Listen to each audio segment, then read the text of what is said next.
श्री शिवाय नमस्तुभ्यम। हर हर महादेव। ओम नमः शिवाय। भक्तों, आज हम सुनेंगे फाल्गुन माह में शिव महापुराण की कथा। अध्याय 8।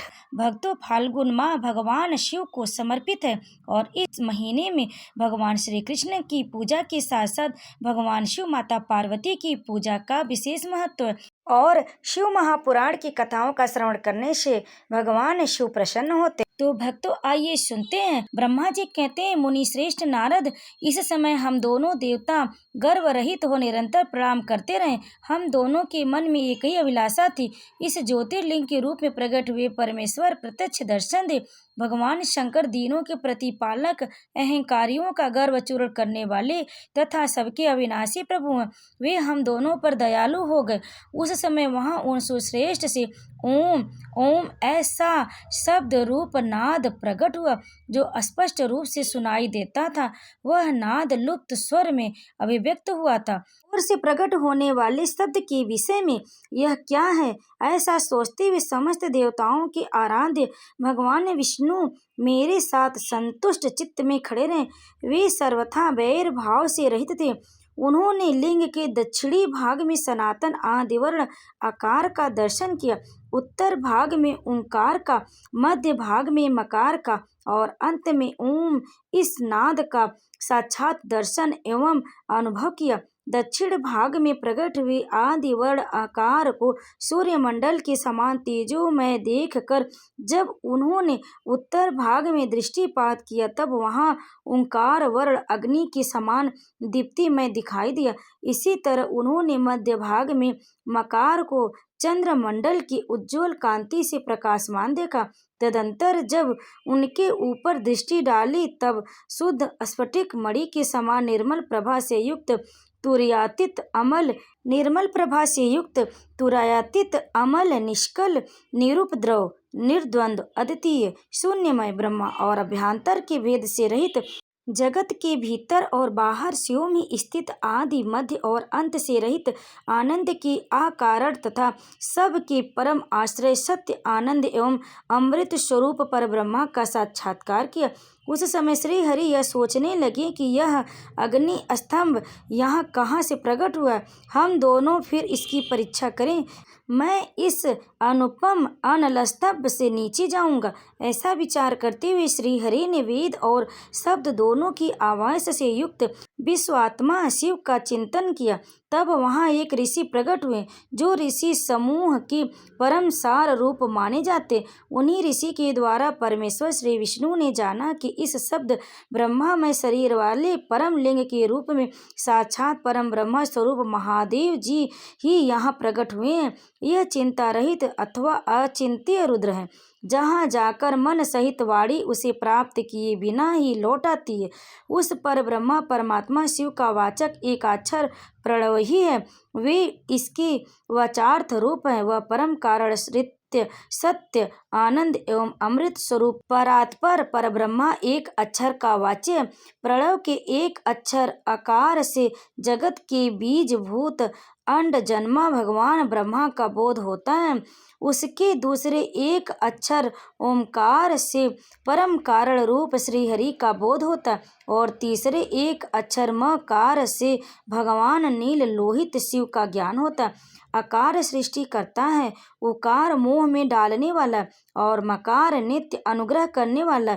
मकार बोध सर्वव्यापी शिव बीजी शिव मात्र के स्वामी है और आकार संज्ञक मुझ ब्रह्मा को बीज कहते हैं। ओंकार नामधारी श्री हरि योनि है। प्रधान और पुरुष के भी ईश्वर जो महेश्वर हैं, वे बीजी बीज और योनि भी हैं। उन्हीं को नाद कहा गया है। उनके भीतर सबका समावेश है। बीजी अपनी इच्छा से ही अपने बीज को अनेक रूपों में विभक्त करके स्थित है। इन बीजी भगवान महेश्वर के लिंग में आकार रूप बीज प्रकट हुआ, जो उकार रूप योनि में स्थापित होकर सब ओर बढ़ने लगा। वह स्वर्णमय अंड के रूप में ही बताने योग्य था। उसका और कोई विशेष लक्षण नहीं लक्षित होता था। वह दिव्य अन्य अनेक वर्षों तक जल में ही स्थित रहा। तदंतर 1000 वर्ष के बाद उस अंड के 2 टुकड़े हो गए। जल में स्थित हुआ वह अंड अजन्मा ब्रह्मा जी की उत्पत्ति का स्थान था और साक्षात महेश्वर के आघात से ही फूटकर 2 भागों में बट गया था। उस अवस्था में उसका ऊपर स्थित हुआ स्वर्णमय कपाल बड़ी शोभा पाने लगा। वहीं धूलोक के रूप में प्रकट हुआ तथा जो उसका दूसरा नीचे वाला कपाल था वही यह 5 लक्षणों से युक्त पृथ्वी है। उस अंड से चतुर्मुख ब्रह्मा उत्पन्न हुए जिनकी क संज्ञा है, वह समस्त लोकों के त्वष्टा हैं। इस प्रकार वे भगवान महेश्वरी ही अ, उ और म इन त्रिविध रूपों में वर्णित हुए। इसी अभिप्राय से उन ज्योतिर्लिंग स्वरूप सदाशिव ने ओम ओम ऐसा कहा। यह बात यजुर्वेद के श्रेष्ठ मंत्रों का यह कथन सुनकर ऋचाओं और साम मंत्रों ने भी हमें आदर पूर्वक कहा, हे हरे, हे ब्राह्मण, यह बात ऐसी ही है। इस तरह देवेश्वर शिव को जानकर श्री हरि ने शक्ति संभूत मंत्रों द्वारा उत्तम एवं महान अभ्युदय से शोभित होने वाले महेश्वर देव का स्तवन किया। इसी बीच मेरे साथ विश्वपालक भगवान विष्णु ने एक और भी अद्भुत रूप, सुंदर रूप देखा। वे रूप 5 मुखी और 10 भुजाओं से अलंकृत था। उसकी कांति कपूर की समान गौर थी। वह नाना प्रकार की छटाओं से छविमान और भांति भांति की आभूषणों से विशोभित था। उस परम उदागर महापराक्रमी और महापुरुष की लक्षणों से संपन्न अत्यंत उत्कृष्ट रूप का दर्शन करके मैं और श्रीहरि दोनों कृतार्थ हो गए। तत्पश्चात परमेश्वर भगवान महेश प्रसन्न हो अपने दिव्य शब्दमय रूप को प्रकट करते हंसते हुए खड़े हो गए। आकार उनका मस्तक और आकार ललाट है। इकार दाहिना और इकार बाया नेत्र है। उकार को उनका दाहिना और ओंकार को बाया कान बताया जाता है। ऋकार उन परमेश्वर का दाया का कपोल है और ऋकार बाया। ऋ और ऋ यह उनकी नासिका के दोनों छिद्र हैं। एकार उन सर्वव्यापी प्रभु का ऊपरी ओष्ठ है और एकार अधर है। ओकार तथा ओकार यह दोनों उनकी ऊपर और नीचे की दोनों दंत पंक्तियां हैं। अम और अह उन देवाधिदेव शूलधारी शिव के दोनों तालु हैं। क आदि 5 अक्षर उनके दाहिने 5 हाथ हैं और च आदि 5 अक्षर बाएं 5 हाथ हैं। ट आदि और त इत्यादि 5 अक्षर उनके पैर हैं। पकार पेट है। हकार को दाहिना पार्श्व बताया जाता है और बकार को बायां पार्श्व। भकार को कंधा कहते। मकार उन योगी महादेव शंभु का हृदय है। यह से लेकर स तक 7 अक्षर सर्वव्यापी शिव के शब्दमय शरीर की 7 धातुएं। हकार उनकी नाभि और छकार को मेरु मुतेंद्रिय कहा गया। इस प्रकार निर्गुण एवं गुण रूप परमात्मा के शब्दमय रूप को भगवती उमा के साथ देखकर मैं और श्री हरि दोनों कृतार्थ हो गए। इस तरह शब्द ब्रह्मा महेश्वर शिव का दर्शन पाकर मेरे साथ श्री हरि ने उन्हें प्रणाम किया और पुनः ऊपर की ओर देखा। उस समय उन्हें 5 कलाओं से युक्त ओमकार जनित मंत्र का साक्षात्कार हुआ। तत्पश्चात महादेव जी का ओम तत्वमसि यह महावाक्य दृष्टि गोचर हुआ, जो परम उत्तम मंत्र रूप है तथा शुद्ध स्फटिक के समान निर्मल है। फिर संपूर्ण धर्म और अर्थ का साधक और बुद्धि स्वरूप गायत्री नामक दूसरा महान मंत्र लक्षित हुआ, जिसमें 24 अक्षर है तथा जो चारों पुरुषार्थ रूपी फल देने वाला। तत्पश्चात मृत्युंजय मंत्र, फिर शिव पंचाक्षर मंत्र तथा दक्षिणामूर्ति संज्ञक चिंतामणि मंत्र का साक्षात्कार हुआ। इस प्रकार 5 मंत्रों की उपलब्धि करके भगवान श्री हरि उनका जप करने लगे। तदंतर ऋक यजु और साम यह जिनके रूप हैं, जो ईशों के मुकुट मणि ईशान हैं, जो पुरातन पुरुष हैं, जिनका हृदय अघोर अर्थात सौम्य, जो हृदय को प्रिय लगने वाले सर्वगो सदाशिव हैं, जिनके चरण वाम परम सुंदर है, जो महान देवता हैं और महान सर्फराज को आभूषण के रूप में धारण करते, जिनके सभी और पैर और सभी और नेत्र हैं, जो मुझ ब्रह्मा के भी अधिपति, कल्याणकारी तथा सृष्टि पालन एवं संहार करने वाले उन वरदायक सांब शिव का मेरे साथ भगवान विष्णु ने प्रवचनों द्वारा संतुष्ट चित्त से स्तवन किया। मुनि मेधातिथि की पुत्री महासाध्वी पतिव्रताओं में श्रेष्ठ थी।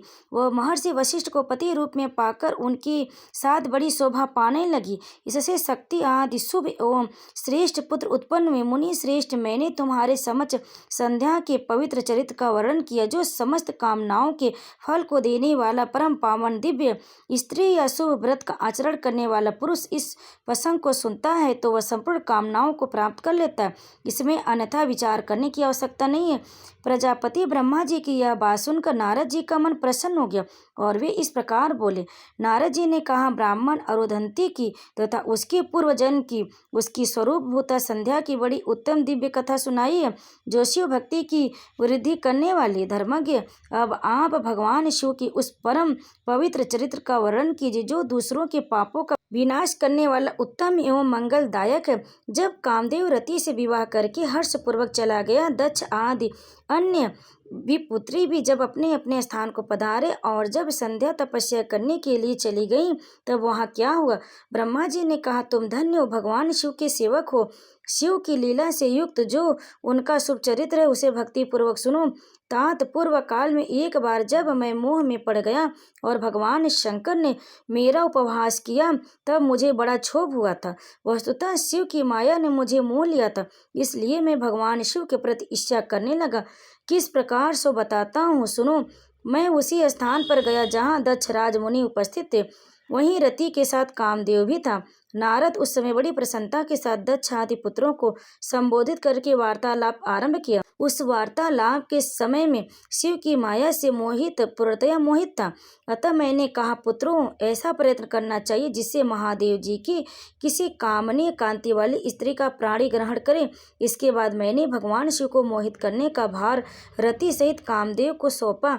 कामदेव ने मेरी आज्ञा मानकर कहा, सुंदर स्त्री ही मेरा अस्त्र है, अतः शिव को मोहित करने के लिए किसी नारी की सृष्टि कीजिए। सुनकर मैं चिंता में पड़ गया और सांस खींचने लगा।